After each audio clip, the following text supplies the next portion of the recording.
तो last session में देवहूति जी अपने पुत्र कपिल देव भगवान कपिल देव से पूछती हैं कि भक्ति का क्या स्वरूप है। भक्ति कितने प्रकार की होती है। तो उसका उन्होंने आंसर दिया था कि सात्विक, राजसिक, तामसिक, ये तीन प्रकार की भक्ति होती हैं। तो जो तामसिक भक्त हैं वो दूसरे के किसी के नुकसान के लिए, मारण के लिए, वशीकरण के लिए मेरी भक्ति करते हैं। राजसिक लोग ऐश्वर्य, धन, संपत्ति, पुत्र आदि इन और भोग विलास की चीजें जुटाने के लिए उस पर्पज से भक्ति करते हैं। सात्विक लोग अपने पुराने संचित कर्म या पाप क्षय करने के लिए और पूजा प्रार्थना करना अच्छी बात है ऐसा सोच करके वो भक्ति करते हैं। तो इन तीनों भक्तियों में अच्छे और बुरे का भाव है। ये भेदपूर्ण भक्ति है, पर्टिकुलर पर्पज के लिए भक्ति है। इसमें आउटकम डिजायर्ड है कि कौन सा इसका फल मिलना चाहिए, वो है, इसलिए भेदपूर्ण है। फिर चौथा है निष्काम भक्ति, जहां सब भेदभाव छोड़ करके, अच्छे बुरे का ख्याल छोड़ करके सभी कर्म भगवान के लिए ही करते हैं।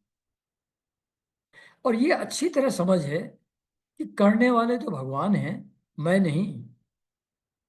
तो अकर्ता का भाव जिसके अंदर है और जो सभी को एक दृष्टि से देखता है, समदर्शी है, ऐसा जो पुरुष है वो जब साथ भगवान की प्रार्थना करता है तो वो निष्काम भक्ति है। और ऐसा भक्त ही सर्वश्रेष्ठ है और उसके कंपेरेबल कोई भी दूसरा प्राणी नहीं है। तो ये था भक्ति के बारे में। तो और ऐसा जो भक्त है निष्काम वाला, जिसकी कोई कामना नहीं है, वो सभी प्राणियों को बड़े आदर के साथ मन से सबको प्रणाम करता है। तो ये चार प्रकार की भक्ति ये हुई। और एक अष्टांग योग था जहाँ यम, नियम, आसन, प्राणायाम फॉलो करके भगवान के विग्रह पर ध्यान दिया जाता था, वो अष्टांग योग था। तो ये था पुराने सेशन का। तो क्वेश्चन दो थे पुराने सेशन में। एक तो भक्ति का मर्म समझाइए ऐसा कहती है माता जी, और दूसरा काल की महिमा क्या है, समय, टाइम, उसकी क्या महिमा है। ये दूसरा क्वेश्चन था। तो सेकंड क्वेश्चन का आंसर आज के सेशन में कवर करेंगे। तो कहते हैं कि जैसे पहले भी एक दो बार जिक्र हुआ है इस बारे में कि भगवान की तीन शक्तियां हैं, काल, प्रकृति और पुरुष। इन तीनों से ही सृष्टि होती है, रहती है और समाप्त हो जाती है, उसका लय हो जाता है। तो ये तीनों उसकी उसकी शक्तियां परब्रह्म परमेश्वर की, परमात्मा की, और इन्हीं का वर्क है इस सृष्टि को चलाना। तो इसमें तीनों में most powerful and most important जो शक्ति है वो है काल। काल ही कारण है सृष्टि के लिए। जब काल प्रेरणा करता है, जब नज करता है प्रकृति और पुरुष को, तब प्रकृति का कार्य शुरू होता है और पुरुष उसमें प्रवेश करता है। लेकिन हु मेक्स इट हैपन। तो जो विचित्र प्रकार की बड़ी ही आश्चर्यजनक जो सृष्टि है, जिसमें नाना प्रकार की वनस्पतियां और जीव जंतु हैं, ये ऐसी मल्टीफेरियस काइंड की जो सृष्टि है, इसका मूल कारण काल है। काल से ही इसकी शुरुआत होती है। प्रकृति और पुरुष के रूप में भी यही है, और इनके बियॉन्ड भी काल है। और जो अलग अलग प्रकार के कर्म मनुष्य करता है, उसका जो अदृष्ट है, अदृष्ट, which cannot be seen, which cannot be visualised, which cannot be known, वो जो अदृष्ट है वो भी यही है। अब ये अदृष्ट क्या है? कोई भी कर्म हम जब करते हैं तो एक पर्टिकुलर इंटेंशन से करते हैं, पर्टिकुलर फल की आकांक्षा से करते हैं। उसका रिजल्ट क्या होगा ये पहले से पता रहता है। रिजल्ट क्या होना चाहिए ऐसी मन में धारणा रहती है। लेकिन कभी कभी वैसा हो भी जाता है, कभी नहीं होता, कभी उसमें कुछ कम हो जाता है, और कभी हमारी एक्सपेक्टेशन के बियॉन्ड भी हो जाता है। तो कर्म by itself cannot ensure the result. There is some unknown factor which affects the outcome, which determines the outcome. Karma alone cannot ensure a particular outcome. तो वो जो अननोन फैक्टर है उसी को यहां अदृष्ट कहा है। उसी को प्रारब्ध कह सकते हैं, उसी को भाग्य कह सकते हैं, इसी को संचित कर्म कह सकते हैं। तो ये सब चीजें, इन सब चीजों को भी, इस अदृष्ट को, ये काल है जो अदृष्ट है। जैसे मैं जब पहली बार सिविल सर्विसेज में अपेयर हुआ तो I had no time to prepare.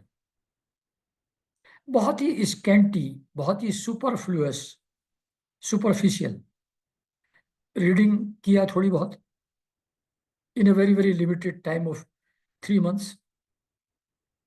Result आया तो मैं सेलेक्ट हो गया। There was no actual reason. कर्म वैसा नहीं था, सक्सेस होने के लायक कर्म नहीं था, लेकिन हो गया सेलेक्ट। ये अदृष्ट है, ये प्रारब्ध है, ये भाग्य है। नेक्स्ट ईयर बहुत अच्छी तैयारी किया, पूरे साल अच्छी तरह रगड़ करके पढ़े, और रिटन क्वालिफाई नहीं हुआ। ये अदृष्ट है। तो कर्म से नहीं हुआ। जब कर्म ज्यादा अच्छा था तब कुछ नहीं हुआ। तो outcome is not solely dependent on our understanding and our action. There is something unknown, there is some unknown factor which determines the outcome. उसी को अदृष्ट कहते हैं, वही काल है। और ये क्या होगा, किसी एक्शन का रिजल्ट क्या होगा, इसके प्रति हम लोगों के मन में एक चिंता का भाव बना रहता है। ऐसा नहीं हुआ तो, ऐसा हो गया तो ये जो अच्छे और बुरे में हम भेदभाव करने की हमारी नॉर्मल स्थिति है, अभी अभी हम समदर्शी नहीं हुए हैं। तो ऐसे हमारे जैसे जो भेददर्शी प्राणी हैं, who see goodness and bad things in external objects or other persons, who distinguish things into good or bad, हमारे जैसे जो लोग हैं उनको काल से हमेशा भय लगा रहता है कि पता नहीं कल क्या हो जाए। तो ये काल है which determines outcome of our actions. ये सभी प्राणियों में, अंदर बाहर सब जगह समय है, काल है। और ये भूतों में अनुप्रविष्ट होकर उनका संहार करता है। अनुप्रविष्ट होकर भूतों द्वारा ही उनका संहार करता है। अब ये क्या करें? मतलब जो हमारी बॉडी है वो काल के द्वारा नियंत्रित है। टाइम से, बचपन से एडल्ट होता है, बहुत सारे केमिकल और हार्मोनल चेंजेस होते हैं। फिर एडल्ट होकर के उसकी एक्टिविटीज डिफरेंट हो जाती हैं, उसकी आसक्ति, उसके एक्शन डिफरेंट टाइप के हो जाते हैं। फिर वही काल इस शरीर को धीरे धीरे इसमें रहते हुए इसके ऑर्गन्स की एफिशिएंसी को कम करने लगता है। इनका डिके प्रोसेस शुरू हो जाता है।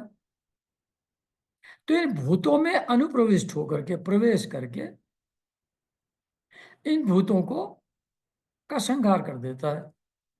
With time every plant and animal, human beings, देवता, ब्रह्मा, वो टाइम के हिसाब से समाप्त हो जाते हैं, उनका संहार हो जाता है। तो these changes are brought about by time.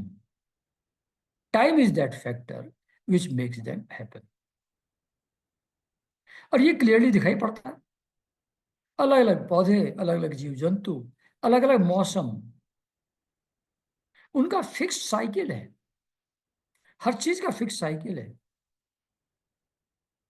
किसी का 10 साल का है, किसी का 20 साल का है, किसी का 6 महीने का है, किसी का 2 महीने का है, एंड सो ऑन। तो ये काल ही इस it brings about all these changes. और ये यज्ञों का जो फल मिलता है, जो भी हम पूजा प्रार्थना करते हैं, जो यज्ञ हवन हम करते हैं, उसके फलस्वरूप जो फल मिलता है, जो शास्त्रों के अनुसार जो भी हम यज्ञ आदि करते हैं, उनमें शास्त्रों में जो दिया हुआ फल है, वो भी फल देने वाला जो विष्णु है, वो भी काल ही है। तो काल क्या है ये बताया जा रहा है।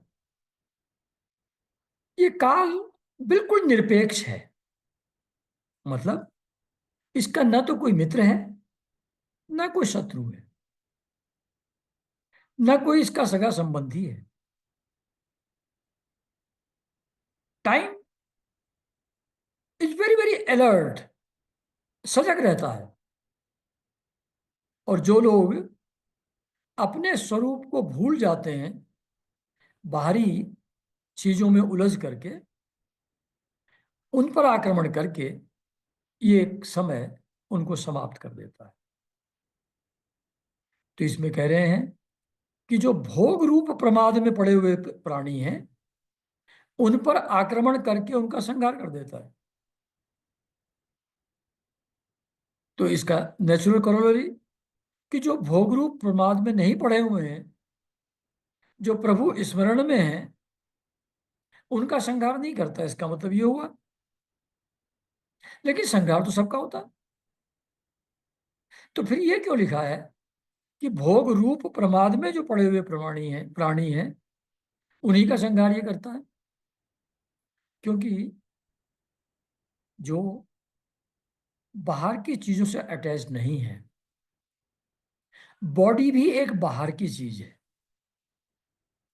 उससे भी जो अटैच नहीं है, जिनको शरीर के द्वारा, इंद्रियों के द्वारा भोगने की कोई इच्छा नहीं है, किसी चीज में कोई आसक्ति नहीं है,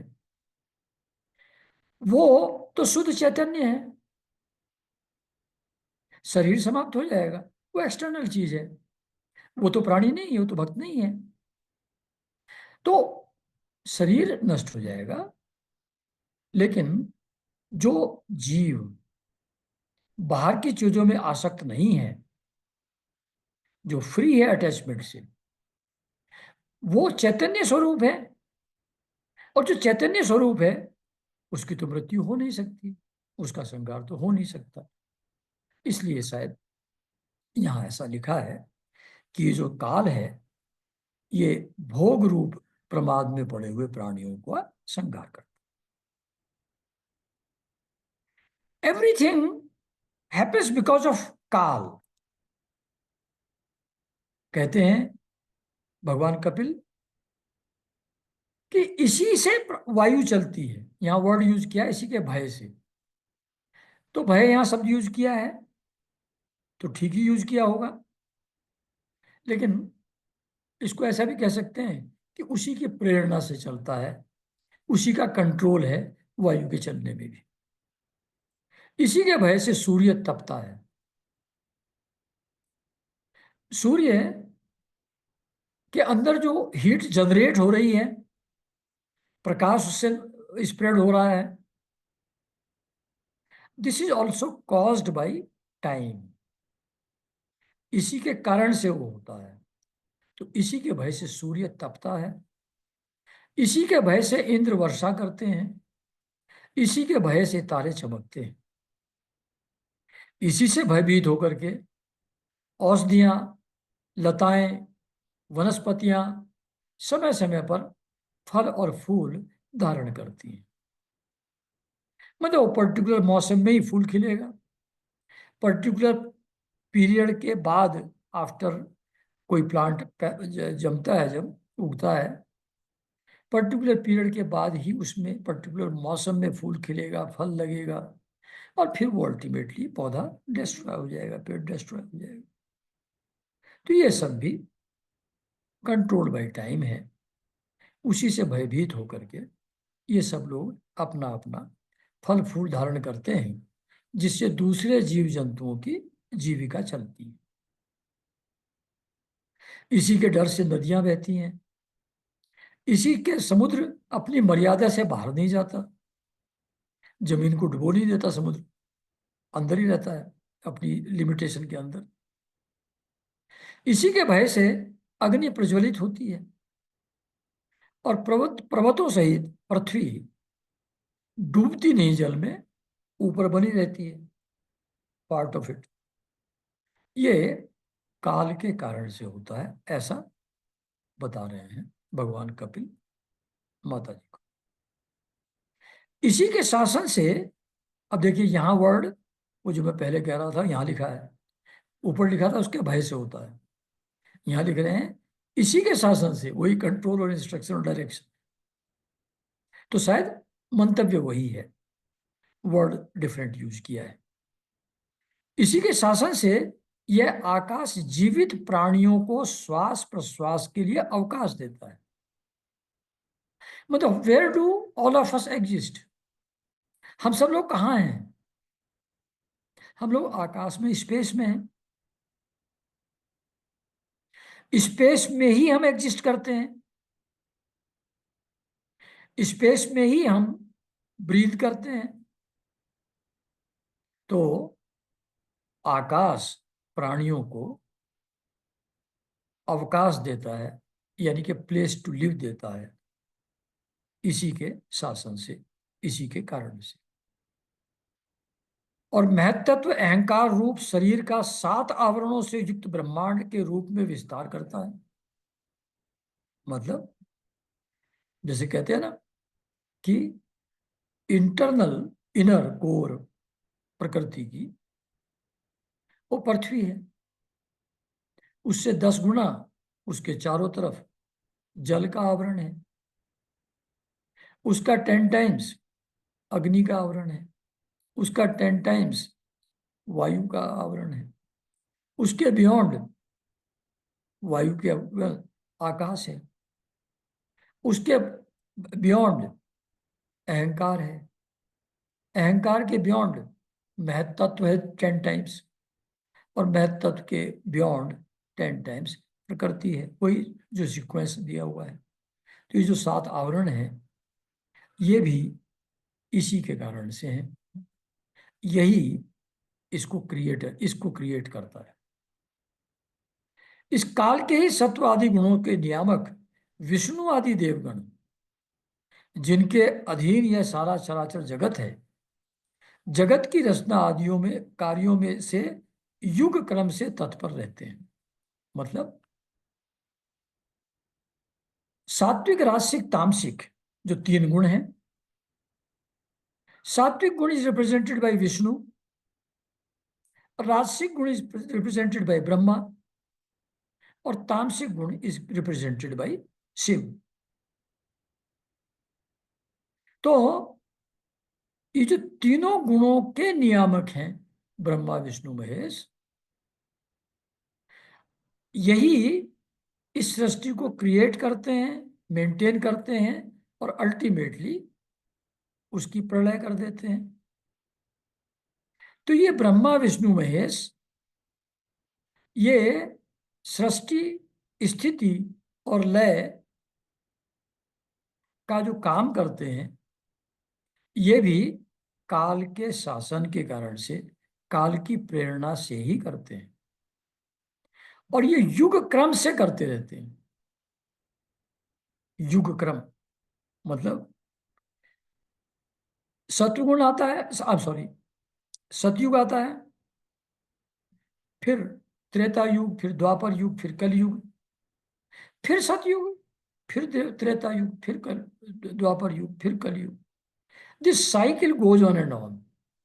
जैसे अगर शॉर्टर परिप्रेक्ष्य में देखें तो जैसे मौसम बदलते हैं, सर्दी गर्मी बरसात आते रहते हैं, तो एक साल में एक बार सर्दी आ गई, एक बार गर्मी आ गई, एक बरसात आ गई, और पर्टिकुलर क्रम से ही आती है, वो क्रम चेंज नहीं होता।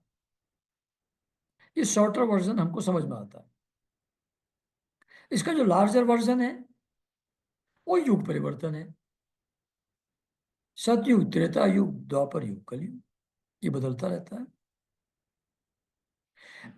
ये एक चतुर्युगी समाप्त होने पर प्रलय नहीं होता। जैसा पहले बताया था कि ब्रह्मा जी का जो एक दिन है वो 1 सहस्त्र चतुर्युगी के बराबर है। 1000 साइकिल जब चतुर्युग के हो जाते हैं तब ब्रह्मा जी का दिन पूरा होता है। फिर जब वो सोते हैं, उनका सोना जो है वो भी 1000 चतुर्युगी के टाइम के बराबर है। उसमें प्रलय होकर के सब समाप्त हो जाता है। तो ये जो चारों युग आते हैं, आफ्टर एवरी चतुर्युगी प्रलय नहीं है। बहुत सी बारी गलतफहमी होती है लोगों को कि जैसे कलयुग आएगा सब समाप्त हो जाएगा और फिर नए सिरे से सृष्टि होगी और सतयुग बनेगा। ऐसा नहीं है। वो तो 1000 चतुर्युगी के बाद होता है। वो तो एक जो चतुर्युगी है उसके बाद सिंपली बदल जाता है समय। समय जैसे एक पौधा है, यंग हुआ, फूल खिला, फिर मुरझाया, फिर सूख गया। ऐसे ही 4 युग हैं। एक युग आता है, फिर दूसरा आता है, तीसरा आता है, चौथा आता है, फिर वही पहले वाला आ जाता है।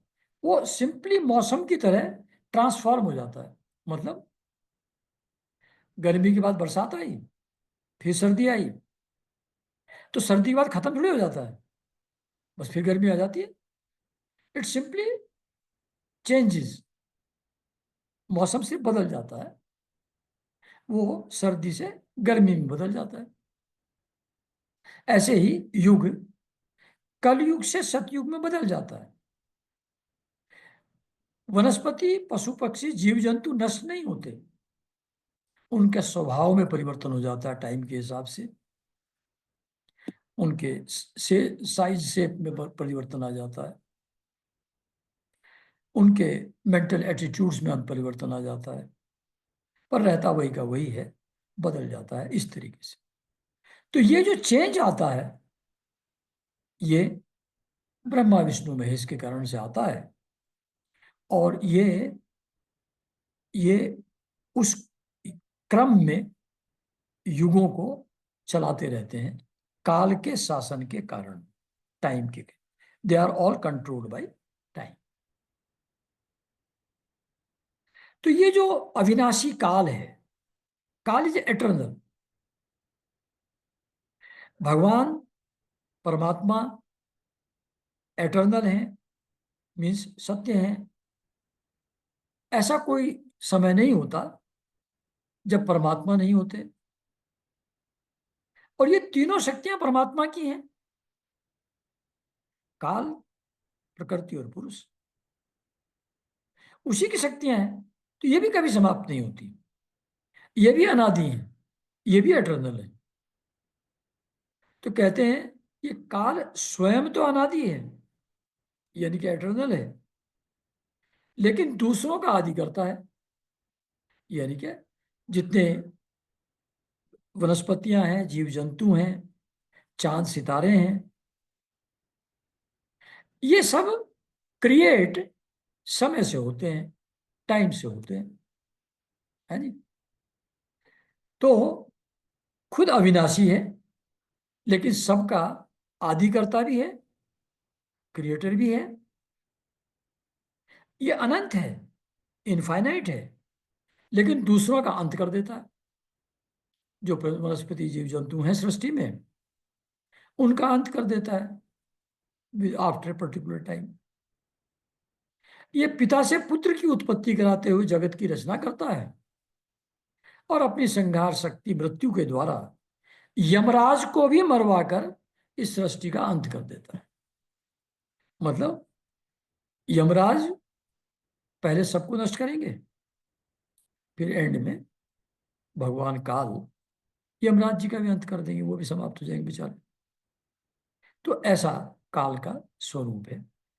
यह आंसर दिया उन्होंने काल के स्वरूप के बारे में कपिल भगवान ने अपनी मदर को।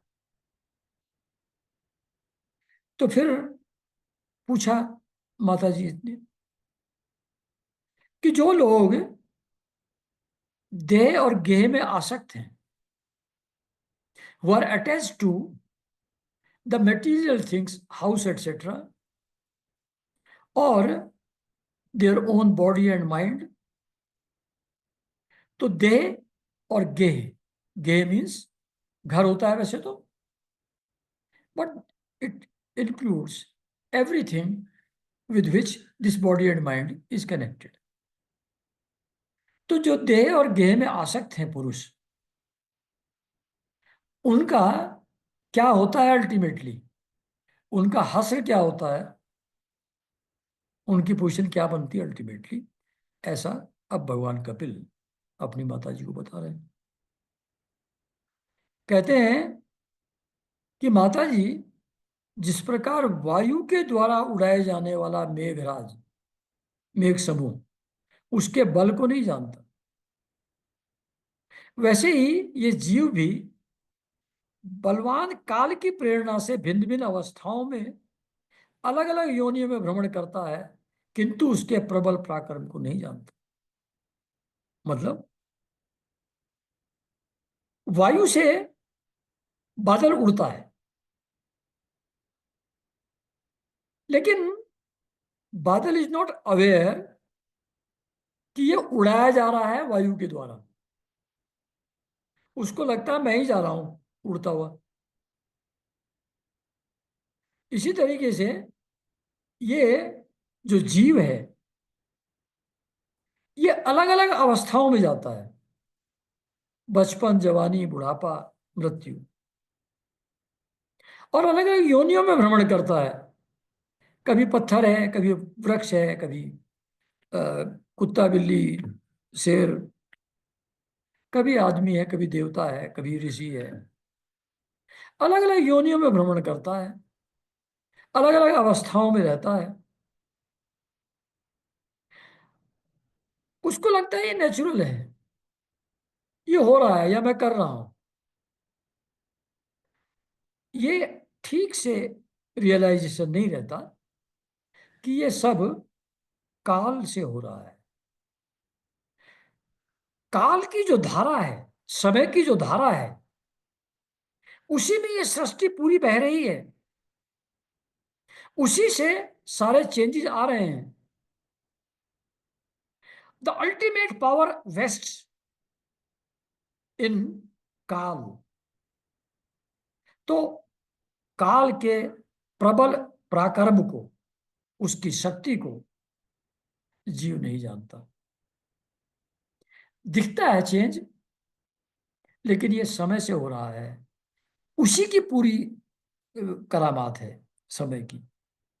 इस चीज को जीव जानता नहीं है। वही कारण है सभी अवस्थाओं के बदलने का, और वही कारण है जीव के अलग अलग योनियों में भ्रमण करने का। पर यह चीज क्लियरली मालूम नहीं रहती। फिर आगे कहते हैं कि हर जीव चाहता है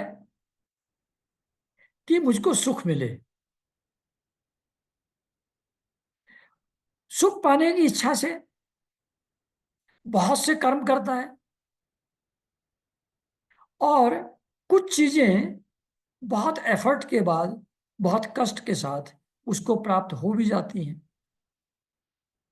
जो प्राप्त हुआ, फिर अचानक पता लगा एक दिन खत्म हो जाता है।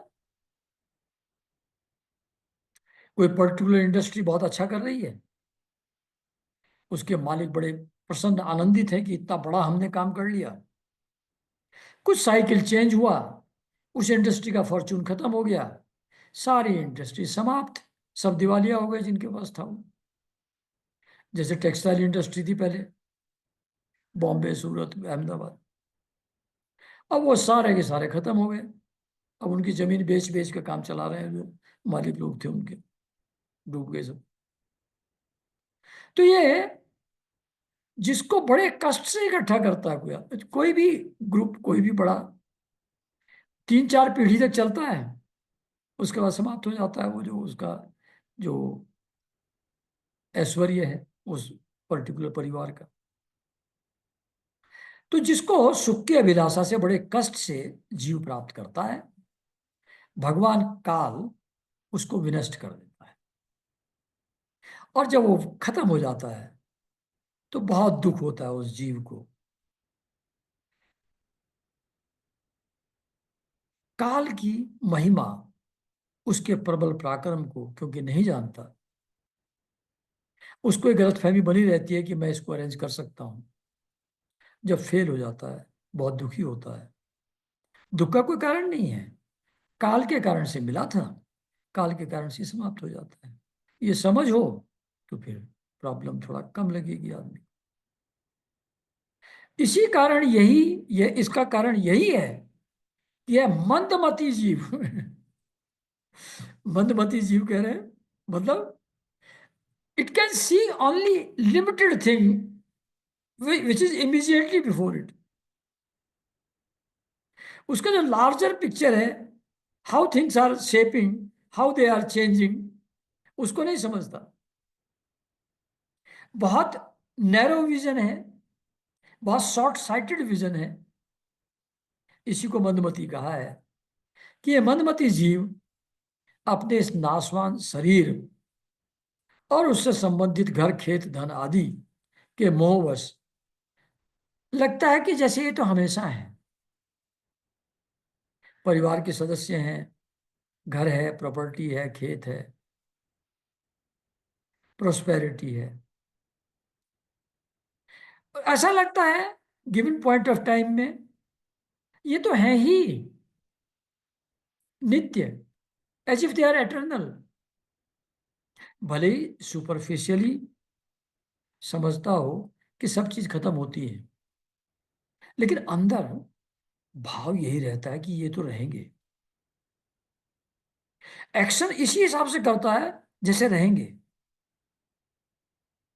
75 साल की आदमी आदमी सोचता है कि मैं ये और जुटा लूं अभी। उसको ये नहीं लग रहा है कि अभी क्या जुटाना, अभी तो वाइंड अप करूं, अभी तो 5-10 साल में समय के साथ समाप्त हो जाऊंगा। सुपरफिशियली मालूम है कि समाप्त हो जाऊंगा, ये रियलाइजेशन नहीं है। अंदर यही लगता है मैं तो हूं, मैं तो रहूंगा। उसी के साथ प्लानिंग करता है, as if a person is going to continue forever. Planning वैसी ही रहती है। 80 साल का आदमी वैसे ही सोचता है। तो इन चीजों को मोहवश नित्य मान लेता है, जो कि है नहीं। फिर वो छिन जाती हैं, फिर रोने लगता है, फिर दुखी होता रहता है। वो तो समय के हिसाब से आ रही हैं, चीजें जा रही हैं, इसमें क्या है। इस संसार में यह जीव जिस जिस योनि में जन्म लेता है, उसी उसी में आनंद मानने लगता है। कोई दिल्ली में है, मौसम गर्मी सर्दी, पॉल्यूशन, 700 1000 वो सस्पेंडेड पार्टिकल चल रहे हैं, वहां से छोड़ के जाना नहीं चाहता, वहीं प्रसन्न है वो। तो कैसी भी स्थिति में हो, साइबेरिया में रह रहा हो, तो उसी में आनंद मानने लगता है। उससे विरक्त नहीं होता, उससे वैराग्य नहीं होता। ये मंदमती जीव है। तो जिस योनि में पैदा हो गया, उसी में आनंद मानने लगता है। उसको छोड़ना नहीं चाहता, विरक्त नहीं होना चाहता। ये भगवान की माया है, जिससे मोहित होकर के ऐसी स्थिति जीव की होती है। वो नारकीय योनियों में भी अगर जन्म ले ले, विष्ठा का कीड़ा बन जाए, सुअर बन जाए, उसी में सुख मानने लगता है, उसको भी छोड़ना नहीं चाहता। एक सुअर को किसी ने कहा, किसी बड़े साधु संत ने, कि तुम कहाँ यहाँ पड़े हुए हो, तुमको स्वर्ग भेज दूं। सोचा थोड़ा, कहले वहां क्या होता है। कहले वहां तो बहुत ही सुंदर सुगंध रहती है, फूल पत्ते रहते हैं, सब तरीके के ऐशो आराम, और बहुत कंफर्टेबल मौसम रह वहां सब रहता है, जो इच्छा करो वहां मिल जाता है। कहने लगा, वहां विष्ठा रहती है ना, क्योंकि उसका आनंद तो विष्ठा में ही है। उसने कहा नहीं, विष्ठा तो वहां नहीं होती। कहले फिर हमको नहीं चाहिए तुम्हारा स्वर्ग, तुम रहने दो, हम यही ठीक है, हम यही मजे में हैं। तो ऐसा माया का ऐसा प्रभाव है कि जहां है वहीं सुख मानने लगता है, और उस योनि को छोड़ना नहीं चाहता, नार की योनि को भी छोड़ना नहीं चाहता। ऐसा खेल है। तो ये जो मूर्ख मंदमती जीव है, ये अपने शरीर में स्त्री पुत्र गृह पशु धन बंधु बांधवों में, इनमें बहुत ज्यादा आसक्त हो जाता है, बहुत अटैच्ड हो जाता है। उनको थोड़ा सा छींक आ जाए बच्चे को, तो माँ बाप की हालत खराब हो जाती है। सब काल की प्रेरणा से हो रहा है, सब एक नेचुरल फ्लो है। लेकिन जो परिवार के सदस्य को कोई भी प्रॉब्लम आती है, चाहे हेल्थ की हो, चाहे रिलेशनशिप की हो, चाहे फाइनेंशियल हो, तो उससे बहुत परेशान हो जाता है, और इनके लिए पूरा जीवन उनके वेलफेयर और वेलबीइंग के लिए लगा देता है। बड़े बड़े सपने देखता है उनकी उन्नति के बारे में, उनके सुखी जीवन के बारे में बहुत फैंटिसाइज करता है, बहुत मनोरथ करते हुए चलता है।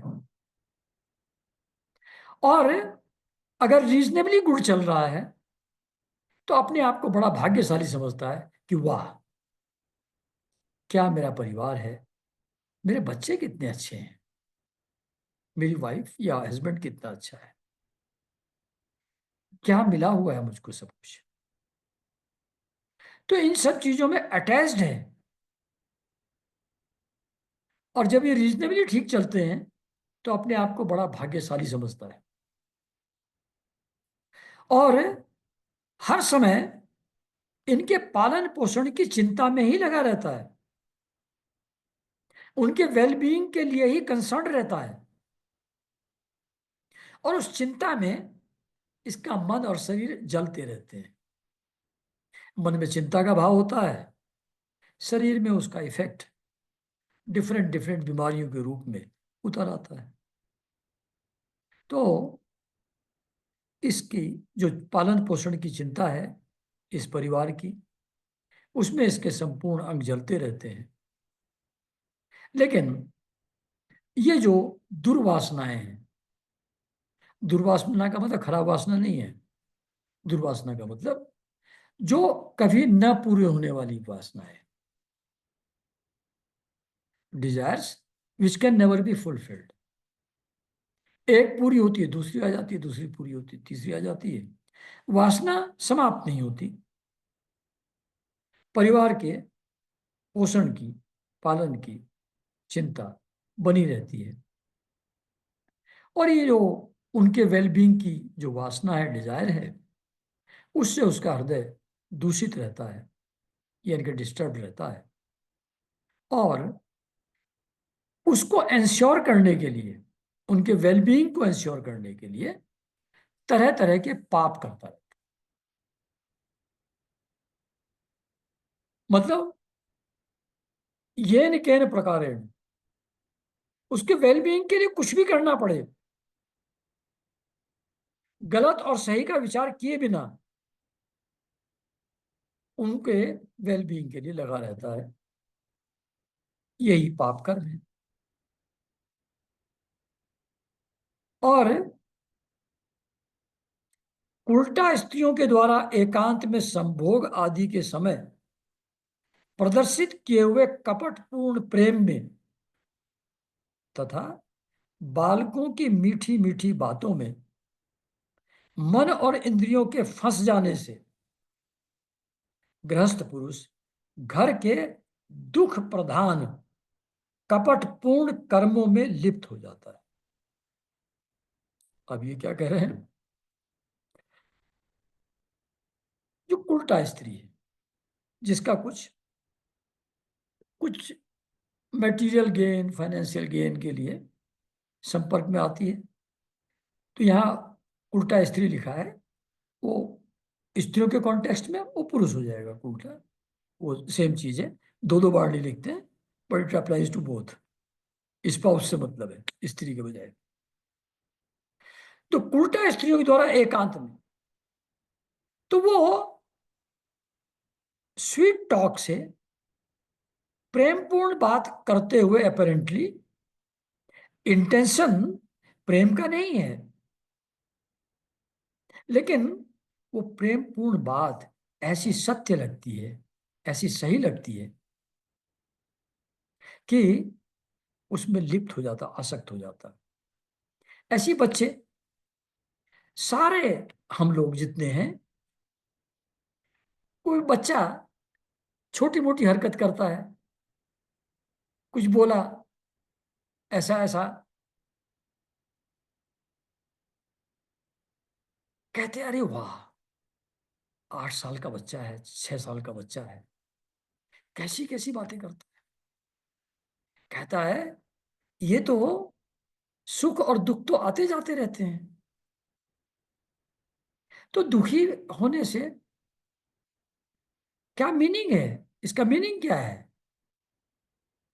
ये तो थोड़ी देर बाद सुख में कन्वर्ट हो जाता है, फिर प्रॉब्लम आ जाती है, फिर दुखी हो जाते हैं, चलता रहता है। How does it matter? बच्चे ने ऐसा बोला। कितने खुश होते हैं माँ बाप, नाना नानी लोग कि वाह। तो जब कोई छोटी बिटिया है, कुछ नौटंकी कर रही है, उछल कूद रही है, कुछ मुंह बना रही है, हाथ हाथ इधर उधर हिला रही है, वो ऐसा कहते हैं वाह, क्या आनंद, क्या बिटिया है। तो ये जो स्त्रियों के द्वारा फॉर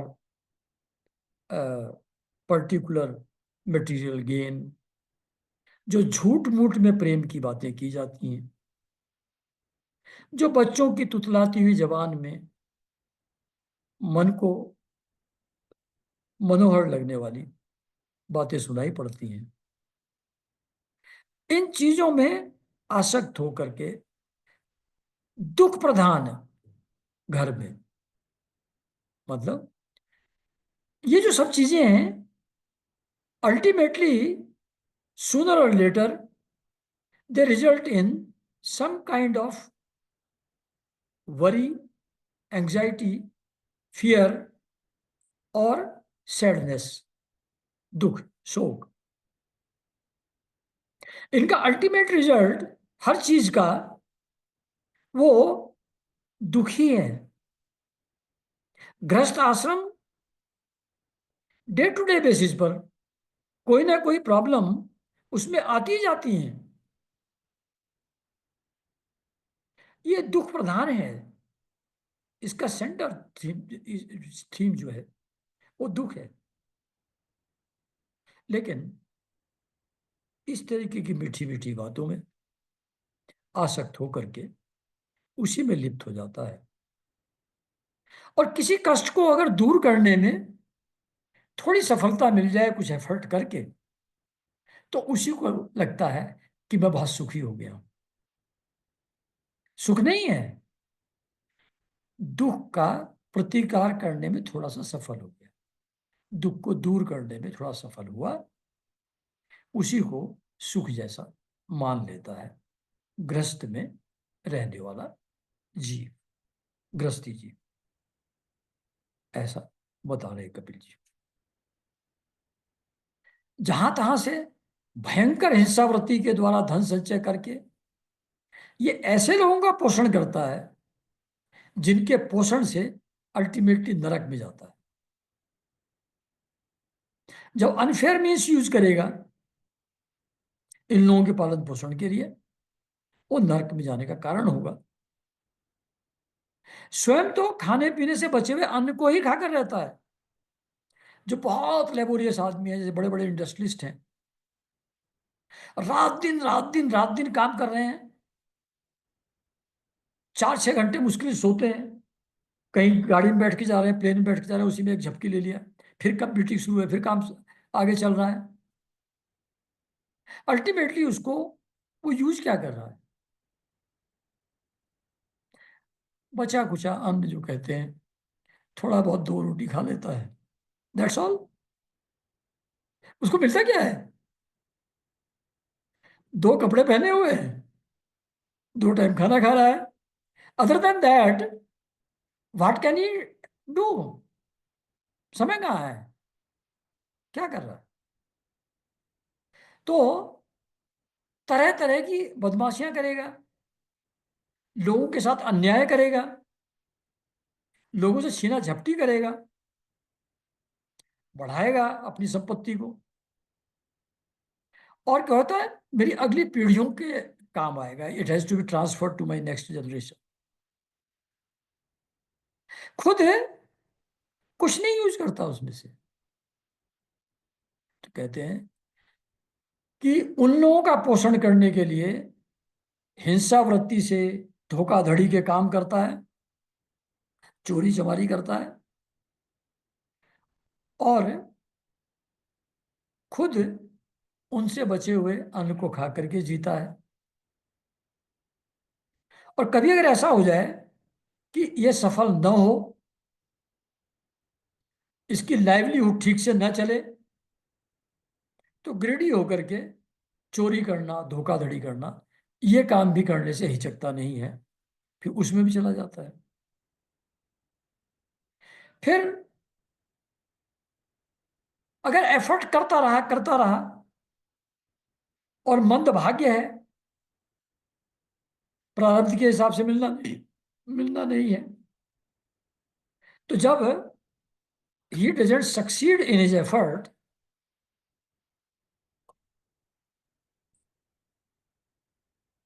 तो यह मंद बुद्धि, ये बार बार मंद बुद्धि यूज कर रहे हैं, मतलब यू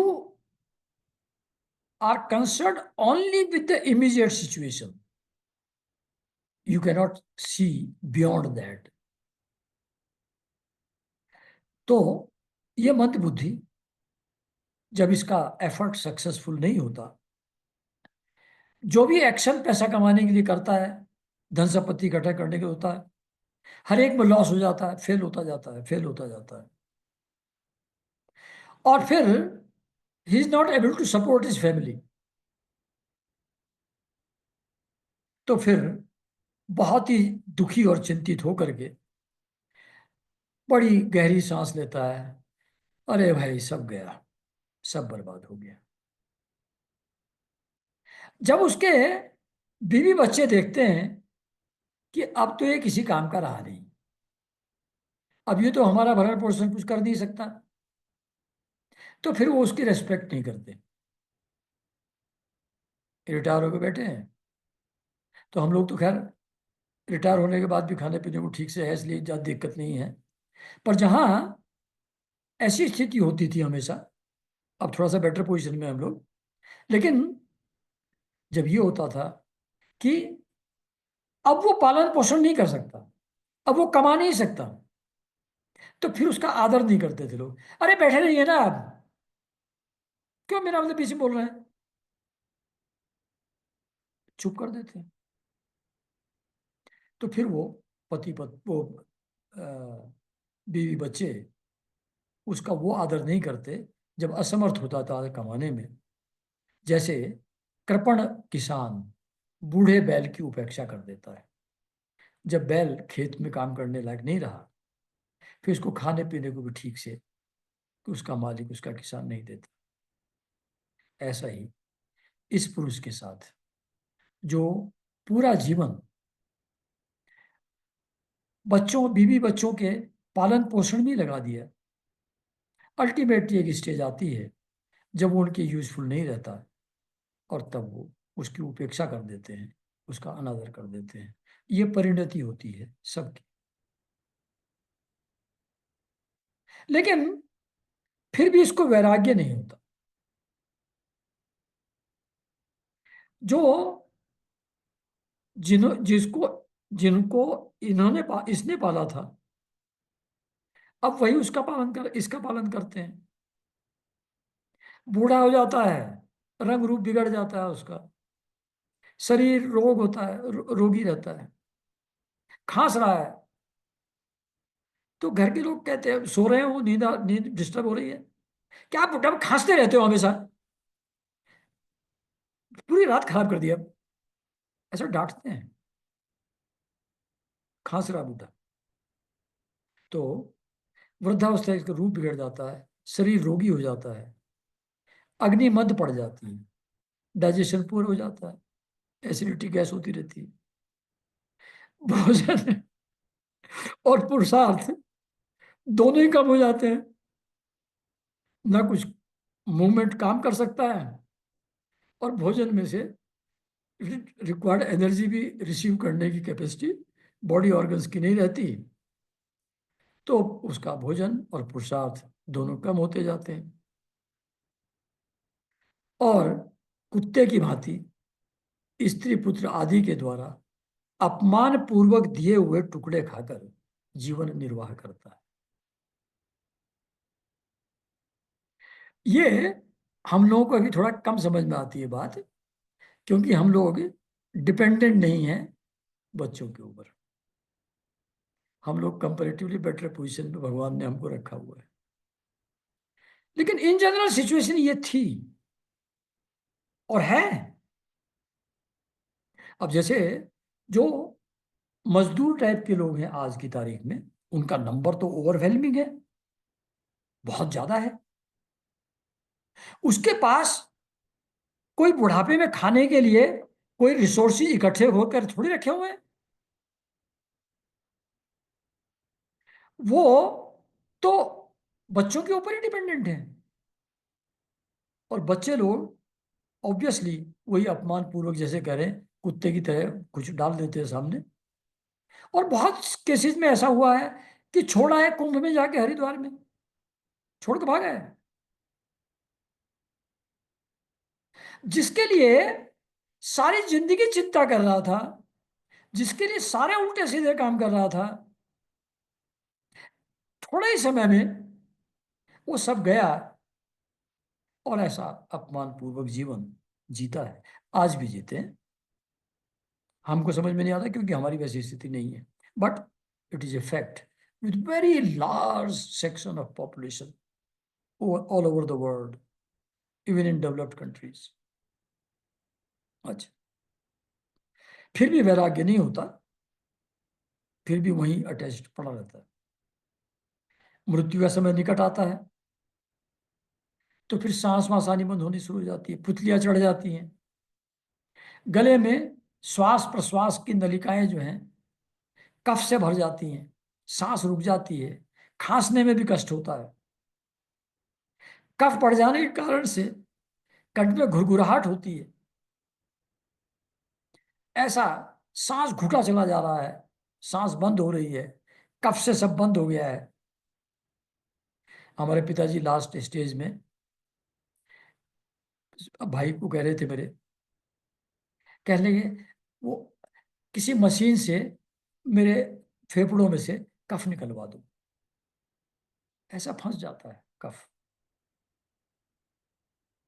तो ये थ्योरी नहीं लिखी हुई है, ये रियलिटी है विद एवरीवन। कफ बढ़ जाने के कारण कंठ में घुरघुराहट होने लगती है। ये अपने शोकातुर बंधु बांधवों से घिरा हुआ पड़ा रहता है। मृत्यु पास के वशीभूत हो जाने से उनके बुलाने पर भी बोल नहीं सकता।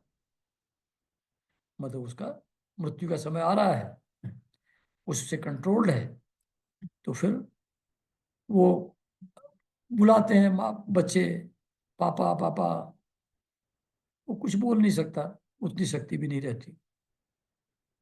तो इस प्रकार जो मूढ़ पुरुष इंद्रियों को न जीत कर निरंतर कुटुंब पोषण में ही लगा रहता है, वह रोते हुए स्वजनों के बीच अत्यंत वेदना से अचेत होकर मृत्यु को प्राप्त होता है।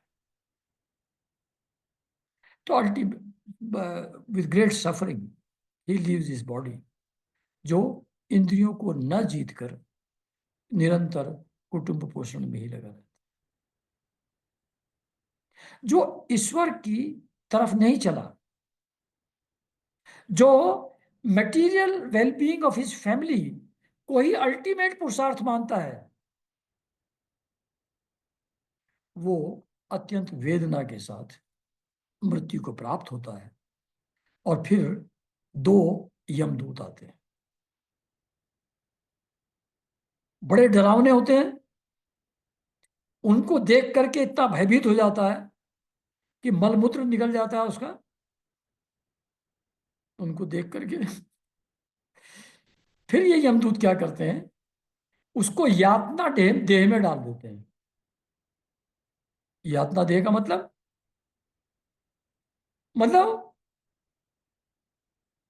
पेन रहेगा, कष्ट रहेगा, लेकिन मरेगा नहीं।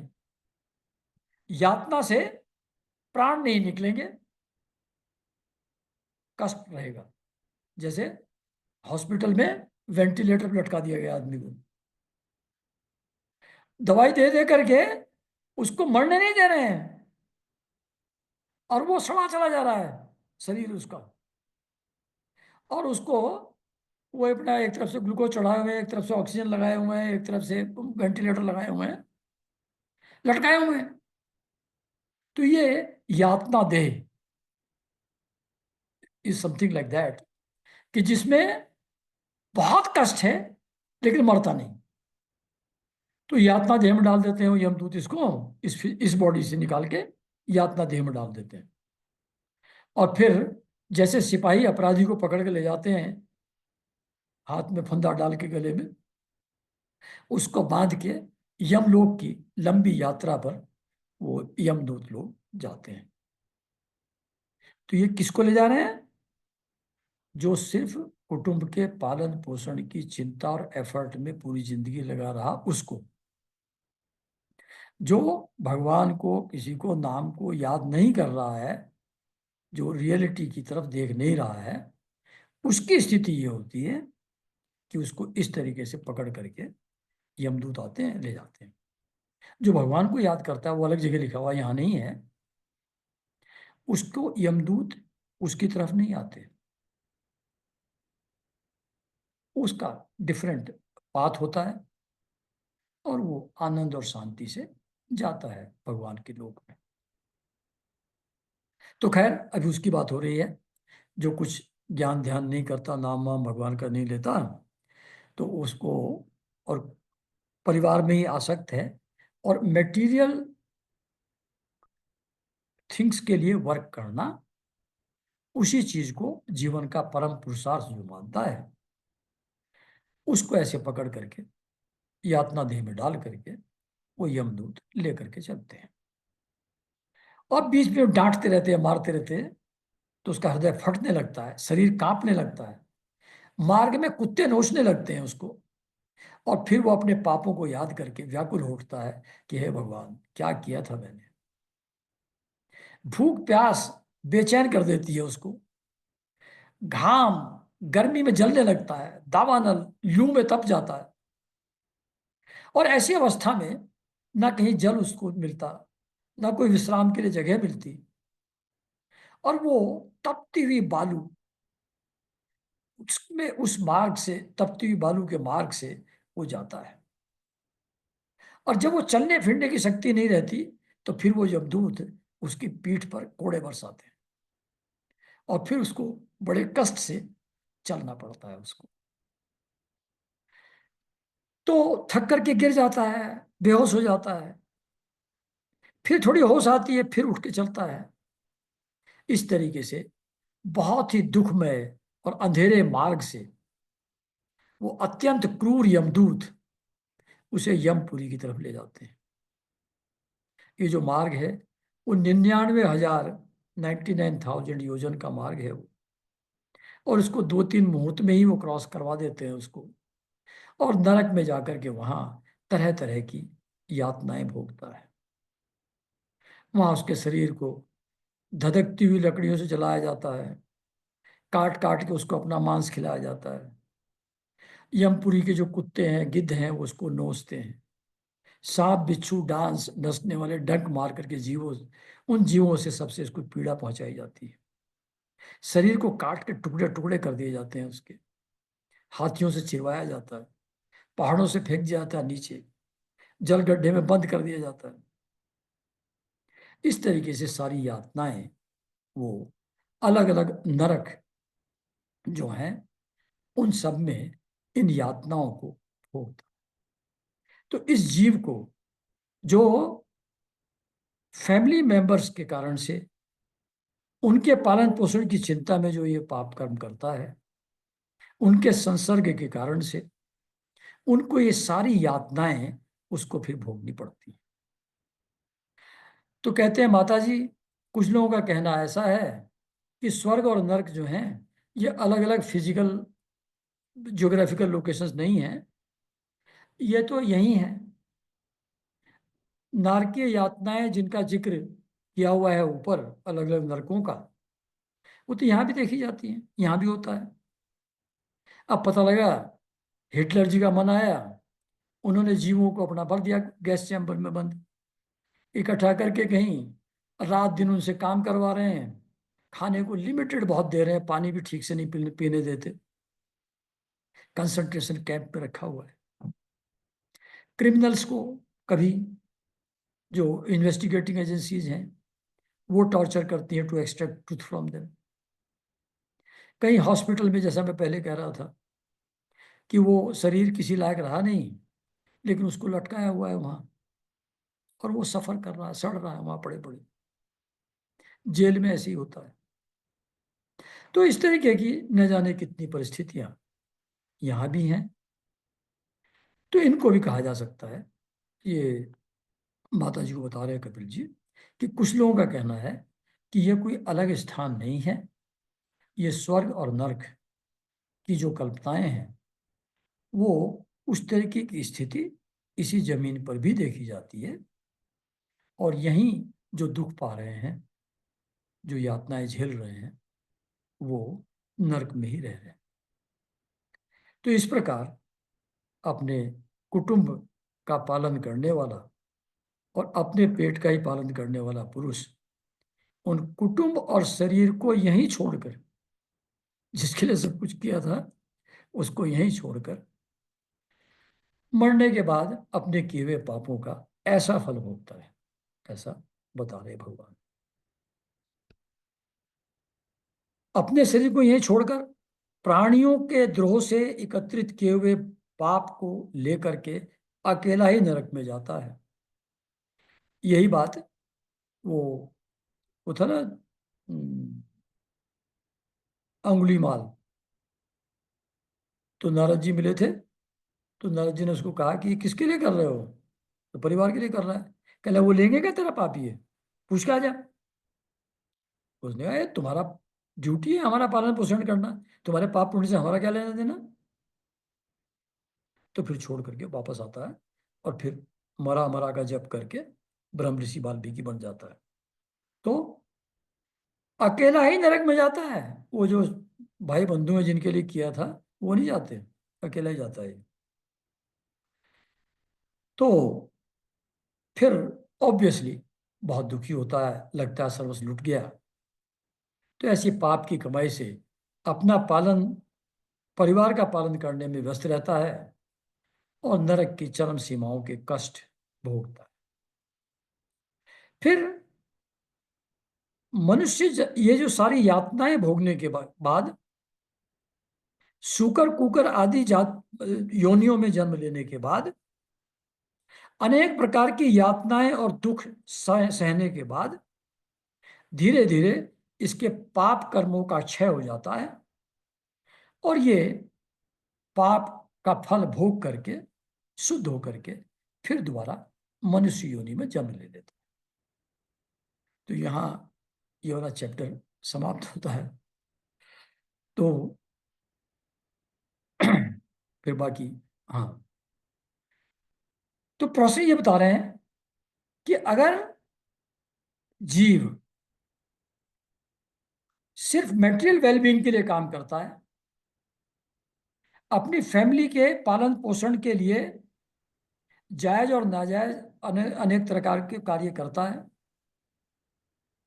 इसी में आसक्त है, इसी में लिप्त है, totality of his existence is for maintaining his on body and पालन पोषण अपने फैमिली का, यही टोटल उसकी अगर एक्टिविटी है, तो वो इस तरीके से पाप भोगेगा और अलग अलग नार के योनियों में सफर करके उन पापों का क्षय जब हो जाएगा दुख भोग करके, तब फिर से दोबारा मनुष्य योनि में जन्म लेगा। तो ये इस क्वेश्चन का आंसर था कि जो लोग घर गृहस्थी में ही आसक्त हैं उनकी क्या दशा होती है। तो ये दशा यहाँ बताई गई। फिर आगे अगले सेशन में, अगले संडे को दूसरे चैप्टर के साथ उपस्थित होंगे। तो नमस्कार एवरीबॉडी।